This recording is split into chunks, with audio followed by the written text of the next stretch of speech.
Why, hello there. And before anyone asks in the comments, I'm wearing Roxy lipstick from Kat Von D. My eyeshadows are from Juvia's Place, and my top is from Punk Rave. So without any further ado, I'm just going to dive right in. So for me, I started my modeling career on Instagram back in, I want to say 2014. It was the year I graduated college. I had just gotten my social media, Instagram being the biggest one. I downloaded Snapchat, and I started using Instagram and Snapchat almost every single day. And that's definitely something that's really important if you want to get noticed by brands or by other Instagrammers, is to be very consistent when you post.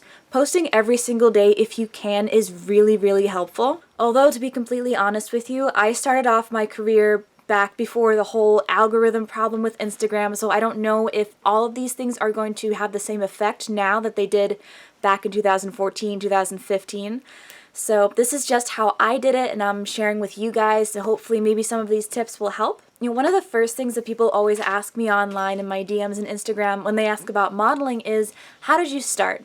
And I would say the best way to start off being any kind of model or promoter online is to kind of find your own style, and that way you can kind of have a very consistent flow on your Instagram so people kind of know what to expect, whether it be fashion or makeup or accessories. But you need to find what works best for you and what makes you comfortable. Like for me, going out looking like this makes me really comfortable, and I feel very confident going out dressed in all black with really colorful makeup sometimes. Sometimes I like to switch it up and throw some black lipstick in there. In order to find my style, I just looked up inspiration on Pinterest, on Instagram.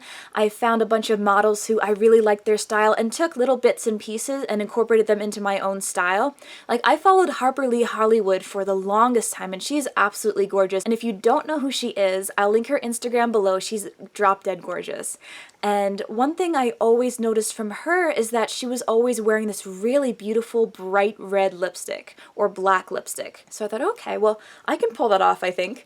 So I went and saw what brand she used, and it was a brand called Pretty Zombie Cosmetics. So I saw her post about them, then I bought them and used them, and then because of that, I started getting people saying, hey, where did you get those lipstick from? They look really nice on you. I want them. So that's how, you know, you kind of become like an influencer or a model or promoter. And the way I started to promote them was to post lip swatch photos, which I am kind of, I don't want to say infamous for, but I'm known for my fang swatches. If you guys are new to my channel, this is the first video you're seeing of me. I'll insert some photos here so you guys can see what I'm talking about. And this kind of goes into another thing I wanted to talk about, is that do something that no one else you see is doing. Like, for example, my lip swatch photos, I saw tons and tons of beautiful lip swatch photos on Instagram. There were so many of them and they looked amazing. But one thing I noticed was that no one was using fangs. And I thought, for me, since Halloween is all day, every day, I was like, you know what, why not? Let me just try it. No one else is doing it. I want to do something different, but I still want to be like a makeup promoter or model. So I started wearing fangs in all of my lip shots. And lo and behold, now 4 years later, there are so many people doing the same thing, but I can be like, I was the first one. I started a trend, guys. So that's something that to keep in mind. Like, if you do something different, then you will become a trendsetter, and people will want to follow you and do what you do as well, because it's not something they've ever seen before. Kind of decide what you really want to concentrate on, because if you're all over the place, it's going to be hard. And for me, I think that concentrating on one thing is really important. So for example, I always tell people, well, would you like to be a makeup model? Do you want to be a clothing model? Accessories, shoes, you know, kind of pick one thing to start off from at least, and then as you progress and get more and more comfortable and you start to get, you know, noticed by brands and you start to get more followers, then you can kind of branch off and do, okay, well, I'm gonna do this makeup post, but I also want to throw like a hat in there or some sunglasses that I'm promoting as well. Another thing to do that's really helpful is to practice. Now for me, when I first started, I looked like a total dork. And there are still many days when I look completely dorky in front of the camera. I look and I say, oh gosh, what was I thinking with that pose? And it looks terrible. Practicing your poses and figuring out which sides of your face, if any, are the better angles for you. Figuring out, do you want your camera angles to be shot from above you, from below? Do you want to do only face shots, full body shots, etc.? And practicing how you look in front of a mirror or in front of your camera really helps to get that final shot. Now for me, when I started, I didn't have anyone that I could ask to help because my parents were at work and I'd always come home at odd hours of the night after my job. So for me, what I did was I just got myself a tripod. Now because I didn't have anyone there to help me take pictures, this little guy became my best friend. This was my Bluetooth shutter. This is the first one I ever got 3 or 4 years ago, I think. I actually bought it on Wish for, I want to say $4 or $5, so they're pretty cheap. And it's lasted me a long time. It still works really well. And at the time, I was using a little handheld camera, which had a timer on it, but it wasn't quite as good.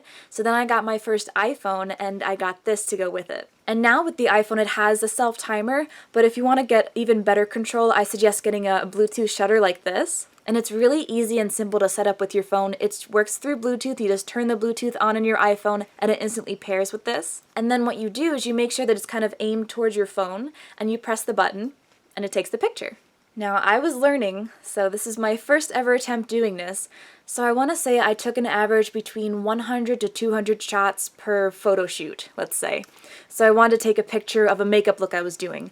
I took 100 to 200 pictures every single time because out of that 200 pictures, I would get maybe 3 or 4 shots that I liked that I thought were good. But I feel like if you're just starting out and you don't have someone to help you, or you just want to be in control of all your photos, then I would really recommend getting a Bluetooth shutter. And I still use a Bluetooth shutter with my DSLR camera. This is what I use to take all of my pictures now. I don't even know what it is. The Canon Rebel T4i. This is my baby. I love it. It's amazing. And the best thing about this particular model of the Canon camera for taking pictures is that the back flips out so that when I'm taking pictures, say if I'm doing it from a tripod here, I can look and see myself in the viewfinder and see how to position myself, where I need to be in the shot, and then I press the button and it takes the picture. So that is how I do all of my own photography and videography as well. But in order to start out, you do not need to go and buy a $400, $500 camera. I didn't buy that camera until I want to say I was 3 or 4 years into the Instagram world. And speaking of photos, when it comes to pictures on Instagram, I see a lot of people saying, you know, I wish this brand would recognize me. I put so much work, I post stuff every day, and they're still not recognizing who I am or seeing my posts.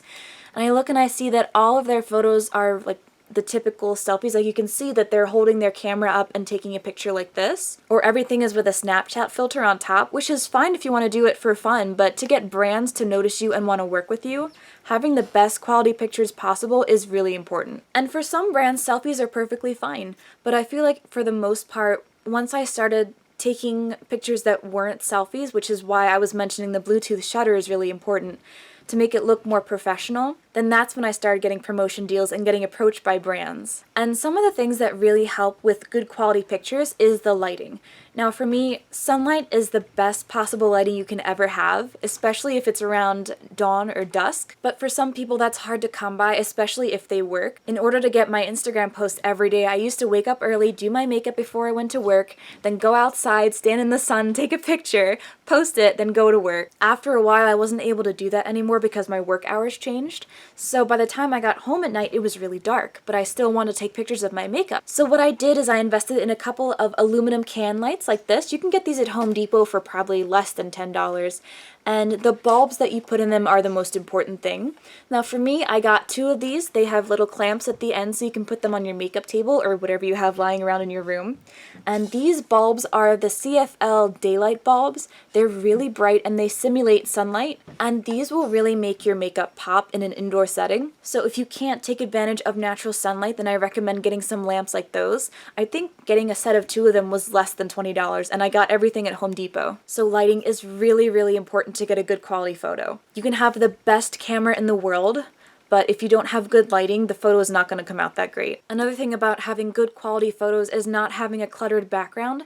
If you don't have really like the space or you don't have a nice blank wall in your house or outside, there's no trees you can take pictures by, then I would invest in getting a good backdrop, something like this. This is actually a blanket from Walmart, which was about probably $10 to $15. Like I said, it doesn't have to be crazy expensive, just as long as it looks nice, then it works. And I've used white sheets before, I've used black sheets, whatever you have on hand. If you have it already, you don't have to go out and buy it. Like for me, my house is very cluttered and there's a lot of stuff around. So if I were to take a picture with my natural I want to say my natural habitat behind me, it would be very distracting because people would want to say, oh, look at all that stuff she has in the corner, look at that pile of dirty clothes. And they wouldn't be focusing on what I want them to focus on, which is me, or the makeup, or the outfit. So in order to help draw people's attention into what you want them to look at in the photo, it's helpful to get either a plain backdrop that's either black or white, or something fun like this, but definitely something that would help block out if you have anything distracting in the background. So here's another thing I get asked a lot is how do I get brands to notice me? So this tip is specifically for May 2018. I don't know what the next Instagram update will bring, but for right now I would say tagging a brand in your stories, your Instagram stories, is a really good way of getting their attention because so many people post pictures, tag the brands in the pictures, use the hashtags, and there's an overwhelming amount of photos that people post every single day, and yours can get swallowed up in an instant. And even if the brands are looking through the hashtags, there's just so many people, it's hard to find every single person. So for me, I found that even brands that I hadn't worked with before, I started doing this and they noticed me and sent me messages and said, hey, how are you doing? So it was really neat to see, but definitely mention them in your story. But if this is the first time you want to get their attention, I wouldn't just hold up a product, and put it in front of your backdrop and say, look, this is something I'm trying, the new foundation from CoverGirl. If you really want them to notice you and want to work with you, then I would do something maybe like a before and after photo in your story and tag CoverGirl. Look how amazing this new CoverGirl foundation is. This is my before and after. Something like that. And that would be a lot more effective than just, adding CoverGirl saying, hey, look what I bought at the drugstore today. Please notice me. Please send me all the free things. And I'm sure a lot of people mention brands in their stories, but if you add something different like showing who you are, including your face or your style into the post instead of just a picture of the product, that will make you stand out and make them take more notice. Especially if you're using their products in a new or unique way. For example, using liquid lipstick as an eyeliner. So when it comes to getting brands to notice you and to get on their PR list, I really, really recommend to not straight up just ask them, hey, can you send me free stuff? Because I know with some people that's worked with certain brands, but for the most part I feel like that's a really unprofessional way to try to get a brand's attention and to try to get on their PR list, because they can't send free stuff to everyone, and I'm sure a lot of people ask them. It's much more professional to have them offer to send you something rather than you badgering them, hey, will you send me this? To each their own. But I feel like that's not the best way to go about starting a relationship with a brand that you love. Like for me, one of the first brands that ever noticed me on Instagram was Kat Von D. And that was because I bought my first ever liquid lipstick from them. I bought the shade of Go-Go, bright orange, and I posted a picture of it wearing fangs as a lip swatch, and they didn't notice it right away. I think it took them at least like a couple of months to a year to notice it, but when they did, they asked if they could put it on their website, and that was back in, I want to say 2015, 2016, and then that kind of eventually snowballed into them asking me if I wanted to be on their PR list, which, of course, yes. But for a brand to send you something, I feel like they really want to see that you enjoy the products and that you love the products, because otherwise they're just sending out free stuff and that's kind of a cost for them. So I'm sure they kind of want to send out things to people that genuinely love them and don't just want to get free stuff. So if you really, really love a brand and you really want to work with them, I would say the best thing to do is, you can mention them in your stories. Say, look, I'm wearing such and such by this company. Isn't it amazing? I love it. One thing I did to get OCC's attention, I love obsessive compulsive cosmetics, so the first things I ever bought from them were Techno Pagan lip tar and Black Metal Dahlia lip tar. They had no idea who I was. I was just some crazy goth girl there at their table at IMATS buying some lipstick for the first time. I met Jack there at IMATS that first time. And I was so excited. I was like, this is my first time actually being able to buy these lipsticks. I've looked at them for years. I've admired Techno Pagan from afar, and I'm so excited to finally own it. And he was like, oh, well, that's great. I'm so excited to hear that you love it so much and you haven't even bought it yet.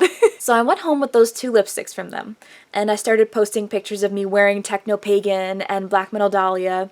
And they commented and they reposted my photos, and that's kind of what started me getting more followers as well, is if brands see that, you are using the product and you love the product and you take a really, really cool snazzy photo of it, then they're more apt to repost that on their page because they want to share, look, this person loves it, we will too. So it's kind of like free advertising for them.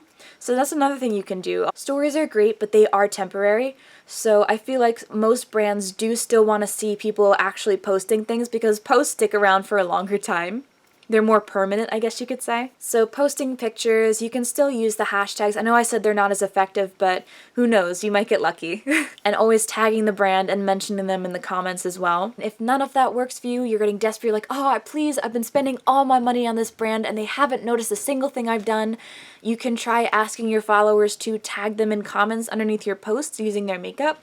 You can DM your post to them, you can email them, but I wouldn't go too crazy with those options because I feel like then you'll be kind of spamming them and they won't appreciate that either. Another way to get more notice as a model or Instagrammer or promoter is to regularly kind of contribute or participate in makeup contests. Right now I think Rogan Wolf is hosting a $1,000 competition for makeup and the theme is bondage.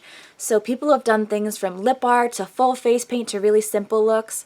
So doing something like that can also really help get your name out there. If people are searching through this particular hashtag to see what other people are doing for the competition, then you'll be in there too, and if they like it, they may click on you and they might follow you, they might like your picture. Another thing you can do is participate in trends. There were a lot of trends last year. I think there were a lot of crazy eyebrow trends, so you could kind of make it your own, but use the same hashtags everyone else is using. Just kind of participate in that same like community, and that's another way to kind of get noticed, and if you do something really crazy or unusual, you might get featured on BuzzFeed. Alright, so this is the last tip I have for now, and that is to look through tagged photos and brands that you want to work with or love, or hashtags as well, and see what other people are doing to try to model things or show off their makeup. And then once you've seen what everyone else is doing, try to do something different than that and be more unique. Whether that be your location, your pose, how you style your hair in the photo, your makeup, your clothing, your shoes. For example, I would scroll through like Punk Rave's